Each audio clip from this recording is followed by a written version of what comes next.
நடிகர் மற்றும் சமையல் கலைஞர் மாதம்பட்டி ரங்கராஜ் என்னை திருமணம் செய்வதாக கூறி கர்ப்பமாக்கினார் என்றும் என் வயிற்றில் வளரும் அவரது குழந்தையை கலைக்க சொல்லி தன்னை அடித்து துன்புறுத்தினார் என்றும் ஆடை வடிவமைப்பாளர் ஜாய் கிறிசல்டா சென்னை காவல் ஆணையர் அலுவலகத்தில் புகார் அளித்துள்ளார். மாதம்பட்டி ரங்கராஜுக்கு ஏற்கனவே அவரது மாமன் மகள் ஸ்ருதியுடன் திருமணமாகி 2 குழந்தைகள் உள்ளனர். இந்நிலையில் கடந்த சில மாதங்களாக ரங்கராஜ் தனது மனைவியை பிரியப் போவதாகவும் ஆடை வடிவமைப்பாளர் ஜாய் கிறிசல்டாவை காதலித்து வருவதாகவும் பேச்சுக்கள் எழுந்தன. ஆடை வடிவமைப்பாளரான ஜாய் கிறிசல்டா 2018 இயக்குநர் ஜே ஃபெட்ரிக்கை திருமணம் செய்து பின்னர் 2023 பிறந்துவிட்டதாக அறிவித்தார்.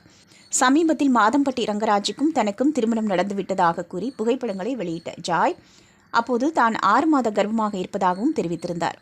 மேலும் இருவரும் முத்தம் கொடுத்துக் கொள்ளும் வீடியோவையும் வெளியிட்டு அதை ரங்கராஜ் தான் எடிட் செய்தார் என்று டேக் செய்திருந்தார். மருத்துவமனையில் பரிசோதனைக்கு சென்ற புகைப்படங்களையும் வெளியிட்டிருந்த ஜாய் ராகா என பெயர் சூட்டியதாகவும் தெரிவித்திருந்தார். அப்போது முதல் மனைவியை விவாகரத்து செய்யாமல் எப்படி 2வது திருமணம் செய்து கொள்ள முடியும் என்ற கேள்விகளும் எழுந்தன. ஜாய் வெளியிட்ட எந்த புகைப்படங்களையும் ரங்கராஜ் மறுக்கவில்லை. ஆனால் அண்மையில் தனது இன்ஸ்டாகிராம் பக்கத்திலிருந்து ஜாய் கிறிசல்டாவுடன் எடுத்த அனைத்து புகைப்படங்களையும் நீக்கிவிட்டார்.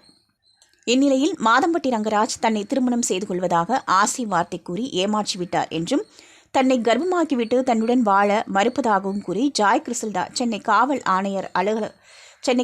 ஆணையரகத்தில் புகார் அளித்துள்ளார். அந்த புகாரில் அவர் கூறியிருப்பதாவது: நானும் மாதம்பட்டி ரங்கராஜும் சில ஆண்டுகளாக திருமணம் செய்யாமல் ஒன்றாக வாழ்ந்து வந்தோம். அதன் பிறகு MRC நகர் அம்மன் கோவிலில் திருமணம் செய்து கொண்டார். ஆனால் எங்களது திருமணத்தை பதிவு செய்யவில்லை. நான் எங்கள் திருமணம் குழந்தை உருவாகியிருப்பது குறித்து வெளியே சொன்னதற்கு பிறகு மாதம்பட்டி ரங்கராஜ் என்னை சந்தித்தார். கருவை கலைக்க சொல்லி என்னை அடித்து துன்புறுத்தினார். இவ்வாறு ஜாய் கிறிசல்டா தெரிவித்தார். இந்த புகாரின் பேரில் மாதம்பட்டி ரங்கராஜிடம் போலீசார் விசாரணை நடத்துவார்களா என்ற கேள்வி எழுந்துள்ளது. மேலும் இத்தனை நாட்கள் மௌனமாக இருந்த மாதம்பட்டி ரங்கராஜ் இனியாவது வாய் பேசுவாரா என்ற எதிர்பார்ப்பும் எழுந்துள்ளது.